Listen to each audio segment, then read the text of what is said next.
senhores telespectadores, este programa vai para o ar nas vésperas do Natal. 2 a 4 dias é a noite do Natal. Eu não lhes escondo que é a época que mais me emociona na minha vida.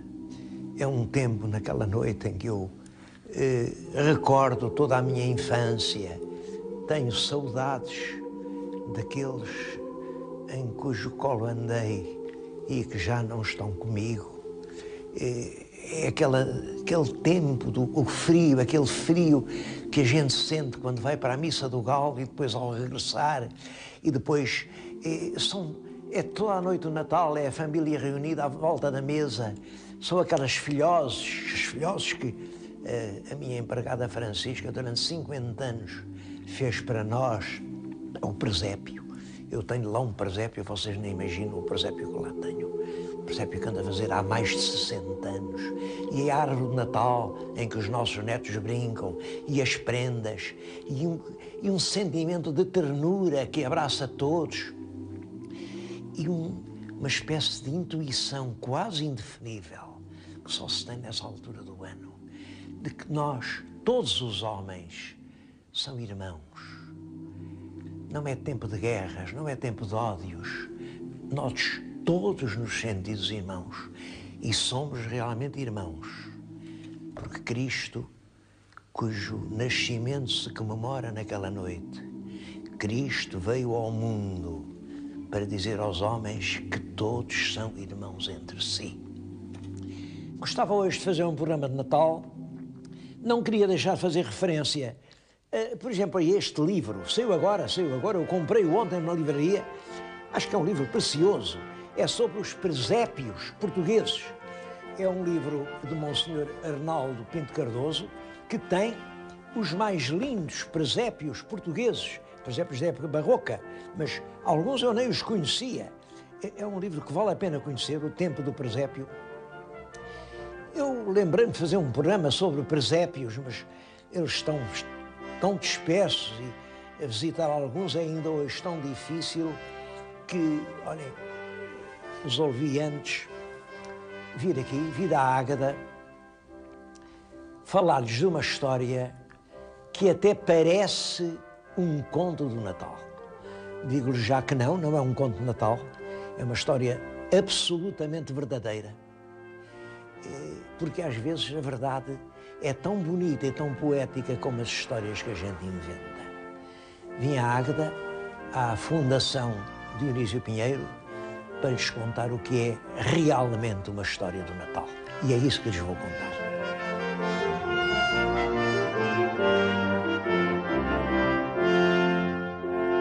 Este conto de Natal começa como todos os contos de Natal. Era uma vez um menino muito, muito pobrezinho. O menino chamava-se Dionísio. Eu até sei que ele nasceu em 1891, portanto, no fim do século XIX. O menino Dionísio era filho do sacristão aqui da igreja. Já o avô dele tinha sido sacristão. E já o bisavô tinha sido sacristão. Eram pobrezinhos, viviam ali ao pé da igreja, numa casinha muito pequenina, só dormia num feixe de palha. O menino, na sua infância, do que ele se lembrava era de ajudar o pai a fazer o presépio. Em todos os natais ele pagava nos meninos, no menino Jesus, no burrinho, na vaquinha, nas ovelhas, e fazia um presépio lá na igreja para os outros meninos verem. Depois vinha a noite do Natal e ele ajudava ao pai a tocar aquela corda assim, a chamar as pessoas para a noite do Galo. Vinham os meninos, ele via os meninos muito contentes, muito felizes, todos com fatinhos novos, mas o menino Dionísio não tinha nada. Tinha só, sempre cada Natal era igual aos outros natais, tocava o sino para a missa, vinham os meninos à missa, iam embora, e ele, o menino Dionísio, não tinha nada. Olhem, os brinquedos com que ele brincava, sabem qual era? Ele ia ali, para as margens daqui do rio Águeda, passa aqui é um rio muito bonito, um rio muito bonito. E com uma canita que ele ia apanhar num canavial, punha numa fita, e depois com um anzolzinho que ele próprio fabricava, apanhava peixe no rio Águeda. Os peixes eram muito bonitos, vinham, o peixe quando sai da água vem ainda a fazer movimentos e parece de prata, parece um brinquedo de prata. E ele pegava nesses brinquedos de prata tão bonitos, levava-os para casa e punha lá debaixo da sua cama, era o único brinquedo que tinha. Claro, a certa altura o peixe começava a cheirar, vinha a mãe, deixava, ó Dionísio, que disparate, não quero coisas destas, deitava-lhe fora o brinquedo. E o Dionísio pensava, quando é que eu hei de ter brinquedos bonitos? Bom, Dionísio chega aos 6 anos, 7 anos, vai para a escola, andou numa escola que ainda hoje aí está, hoje já não é escola, mas a casa é a mesma, e era muito, muito bom estudante.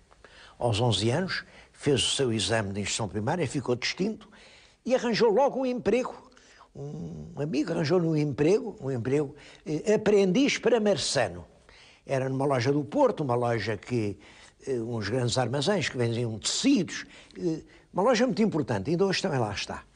E ele trabalhava ali, atendia aos clientes, era muito simpático, era um menino bonito, ele era em novinho, depois de mais velho não era já tanto, mas em novinho era tão bonito, as pessoas gostavam dele, sobretudo as senhoras que iam comprar bocadinhos de seda para fazer blusas, ou para fazer laçarotes, ou coisas, ou botões, ele servia, começava-se a vender muita coisa, porque o rapaz era tão simpático, tão simpático. Bom, ao mesmo tempo que trabalhava, e à noite dormia de cima de uma arca, dava-se na arca, porque lá na loja não havia lá camas, dormia na arca, mas só dormia muito tarde, porque ele, logo aos 12 ou 13 anos, pensou eu, lá na escola primária não aprendi tudo o que era preciso, isto é uma vida complicada, comprar, vender, comprar no estrangeiro, escrever em francês, fazer as faturas, a contabilidade, e então matricula-se numa escola comercial. A escola comercial no Porto, Dória, à noite. E depois de ir com o corpo já cansado, sentava-se ali e aprendia.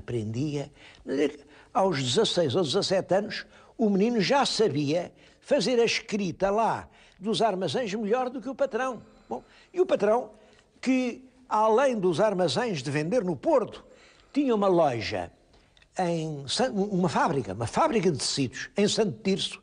Pensou, bom, eu preciso ter lá alguém, mandou para lá o menino Dionísio. Olha, vais para Santo Tirso e tomas lá conta da fábrica, porque eu não tenho lá ninguém que olhe por aquilo. Bom, o menino vai para Santo Tirso e é ele que diz, eu comecei por fazer as peças ao metro, fazer as peças à mão e ao metro. Bom, e acabei por fazê-las à máquina e ao quilómetro. E, pouco a pouco, o menino Dionísio vai arranjando cotas noutras sociedades. A certa altura, o menino Dionísio já tem uma casa muito boa, é rico, e pensa sempre naqueles meninos que ficaram na sua terra e que não têm brinquedo nenhum, não têm nenhuma coisa bonita para ver. Quando já tinha uma boa posição na vida, casou com uma senhora das Caldas Rainha, Dona Alice Cardoso, e pode-se dizer que foi realmente Alice no País das Maravilhas. Ele põe uma casa linda e para a escrivaninha que ele escolheu para a esposa poder escrever as suas cartas às suas amigas, é este maravilhoso móvel.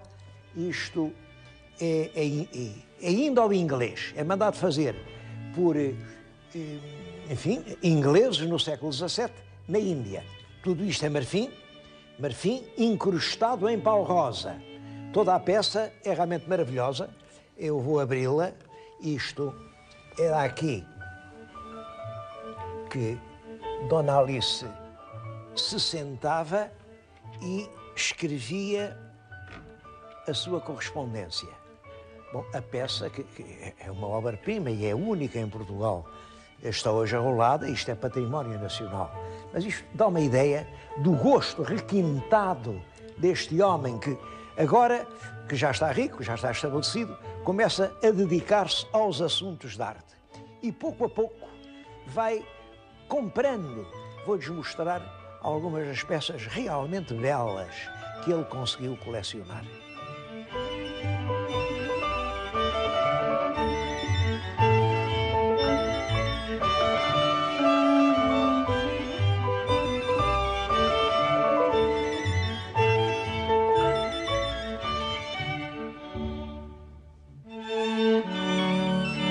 Este é um retrato de Dionísio Pinheiro.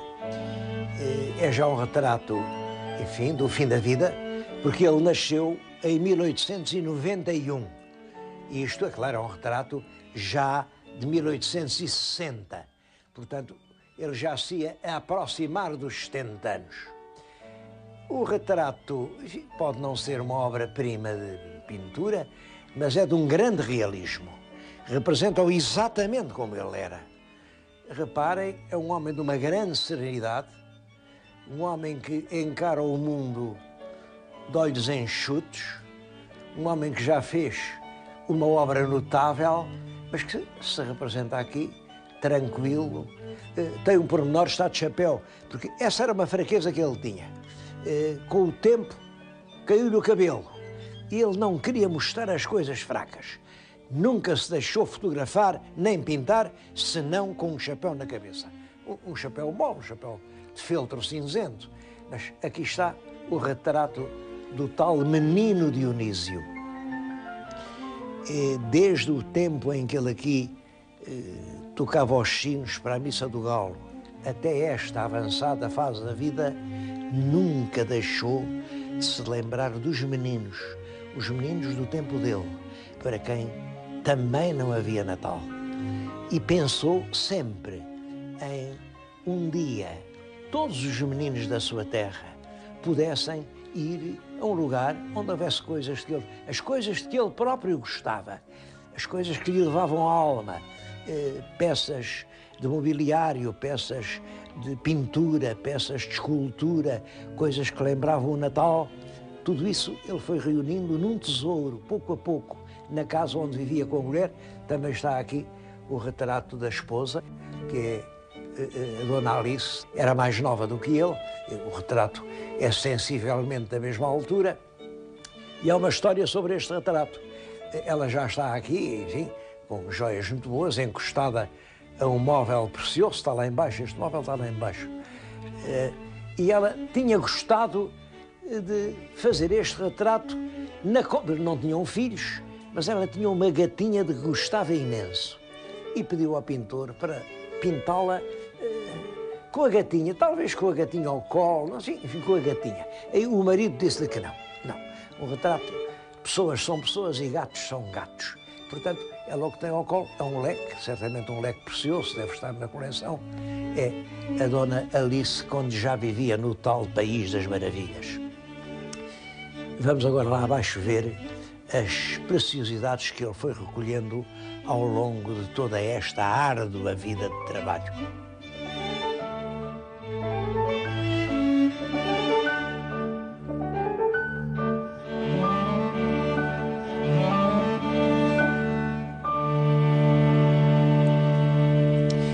É uma coleção com muitos aspectos, é uma coleção feita ao sabor do gosto do colecionador e das oportunidades que vão aparecendo. Tem peças de muitos géneros, muitas épocas. Eu começo por lhes chamar a atenção para esta imagem de prata. Nossa Senhora é um trabalho português, de artistas portugueses, dos princípios do século XVII, uma coisa de 1600 e pouco, e é realmente uma peça riquíssima. Aqui está uma outra Nossa Senhora, também portuguesa. Esta tábua é do Círculo de Diogo Teixeira, portanto um pintor dos finais do século XVI.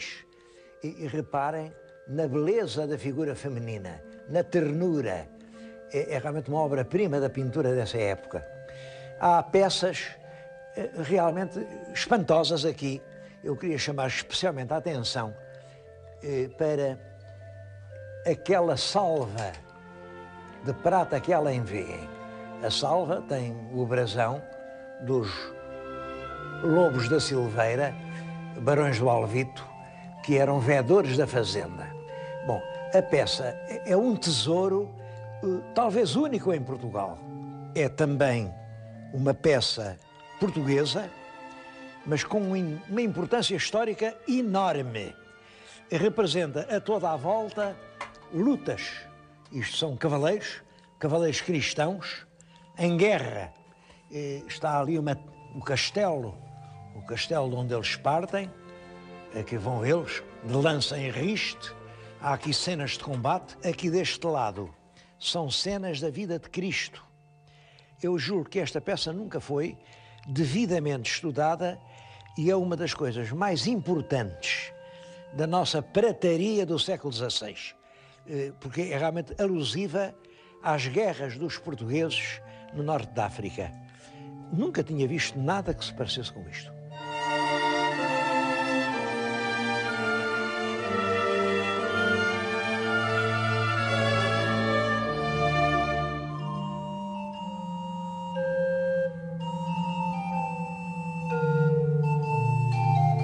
São muito numerosas as imagens religiosas.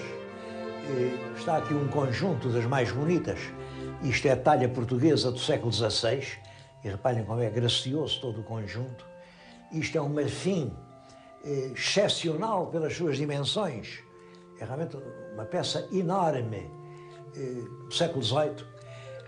Aqui, isto era a capela que o Dionísio tinha em casa. E há duas peças muito bonitas que fazem parte de uma via sacra. É um Ecce Homo, muito dramático, e um Cristo atado à coluna, que são peças realmente notáveis.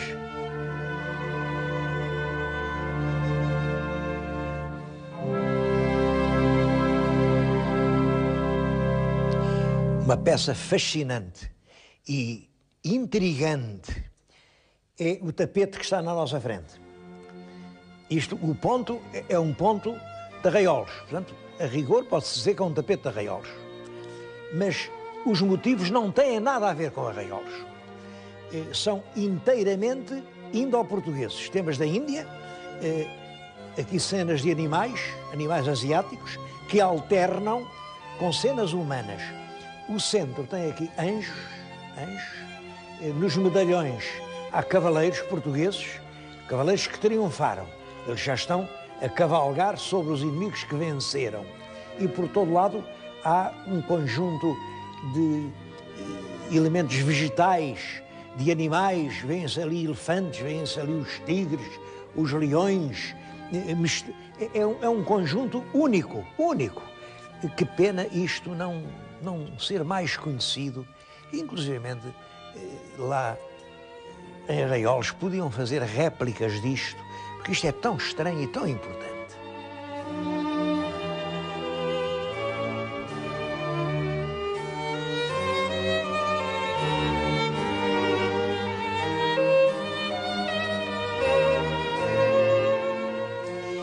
É valiosa e numerosa a coleção de pintura moderna. Eu estou junto de um dos quadros mais belos do grande Carlos Reis. Carlos Reis é o grande pintor da primeira metade do século XX. Um dos grandes pintores, claro. Ele morreu em 1940. Ainda o conheci. Era uma bela figura de homem, com uma pera branca, com um ar principesco. O tema disto é a véspera da festa. Estão, portanto, as moças sentadas à soleira da porta a depenar os patos e as galinhas que vão entrar na festa. Bom, Carlos Reis é realmente um pintor do sol, da alegria popular, do povo saudável. É um pintor otimista. E esta tela dá bem uma ideia disso. Esta outra é célebre porque esta medalha, esta tem data, 1909. Em 1909 ele levou isto ao Salão de Paris. Nessa altura, o ideal de qualquer pintor português era ver admitido um quadro seu no salão. O quadro, isto é o garrafão vazio. Representa os velhos, já homens da casa, depois da festa, evidentemente, beberam, o garrafão já está vazio, todas as garrafas estão vazias e na mesa amarrotada ainda estão uma série de copos com os fundos, uns têm vinho tinto, outros têm a jerupiga. Bom, e é a melancolia do depois da festa. O quadro é célebre porque não só foi admitido ao Salão, como foi premiado com uma medalha de ouro no Salão. É, portanto, uma das obras-primas do mestre Carlos Reis. Mas há aqui muitos outros pintores. Eu vou-lhes falar agora de um, a meus olhos, também foi um grande pintor. São 3 telas do pintor Fausto Sampaio. Isto é aqui o Rio Voga, um trecho do Voga, que é um quadro de uma grande riqueza de cor, uma grande alegria. Este outro, isto é em Moçambique, um rio, uma paisagem moçambicana, e esta é particularmente curiosa porque isto, aquela silhueta cinzenta, aquilo é a fortaleza de Dio, que está tão ligada à história de Portugal. Correu ali muito sangue português, é na Índia. Isto é do Acácio Lino e tem um tema engraçado. Os garotos ajudavam os pais na lavoura. Este rapazinho está a tocar num velho regador, um regador já sem cano, todo rebentado, mas serve de tambor. E bate com a vara no tambor para espantar os pardais que estão a devorar a seara. Bom, o conjunto do quadro é realmente muito bonito. Mas não são só quadros. Há, por exemplo, muitas peças de mobiliário de grande interesse. Desde cadeiras do século XVIII, móveis de pau santo, muitas peças cheias de interesse. E a porcelana chinesa, ele tem aí um serviço, a Companhia das Índias, folha de tabaco, que só aquilo é um tesouro extraordinário. Tem peças da dinastia Ming. Bem, tudo isto é um museu insuspeitado. Quem é que ia imaginar que aqui em Águeda havia tanta coisa para ver? Bom, isto suscita uma pergunta. Mas como foi possível que o filho do sacristão, esse rapaz pobrezinho, que nunca pôde tirar um curso, que nunca teve assim um emprego rendoso, a quem nunca saiu a sorte grande, que nunca teve padrinhos, tivesse meios para reunir todos estes tesouros? Bom, e a resposta é isto: trabalho. Esse homem trabalhou desde os 11 anos até ao dia em que morreu. Trabalhava. Eu penso que a palavra trabalho é a chave de muitos problemas. Num país em que há tantos desempregados que, infelizmente, não trabalham porque não têm onde trabalhar, mas onde, pior que isso, há tantos empregados que não trabalham porque hoje em dia parece que em Portugal trabalhar parece mal, este país pode meditar nesta lição. Até onde o trabalho pode produzir riqueza.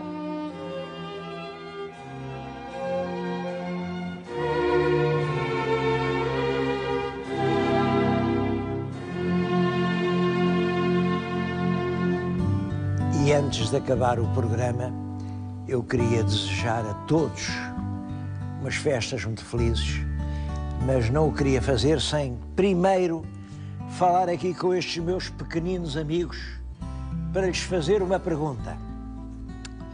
Ouçam isto que eu vou dizer. Na noite do Natal, vocês recebem presentes. Quem é que dá os presentes? É o Pai Natal!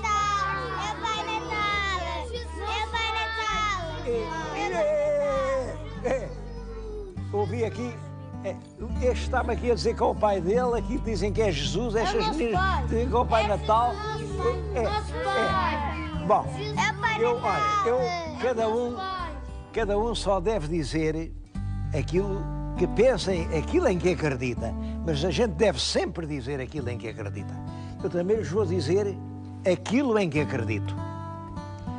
Quem dá os presentes somos todos nós. Não há presentes sem trabalho. Alguém trabalha para que vocês tenham presentes. E quando vocês forem maiorzinhos, quando já forem homens, se trabalharem, também podem pôr presentes na noite do Natal nas botas dos vossos filhos. Sem trabalho não há presentes. E essa é que é a grande lição do Natal. Bom, mas eu não venho aqui para pregar moral nem para dar lições a meninos, mas queria desejar realmente a todos os inúmeros senhores telespectadores que sei que a esta hora, um pouco por todo o mundo, ouvem este programa. Queria desejar umas festas muito felizes e queria desejar que com o seu trabalho tenham no futuro todas as prendas que desejam.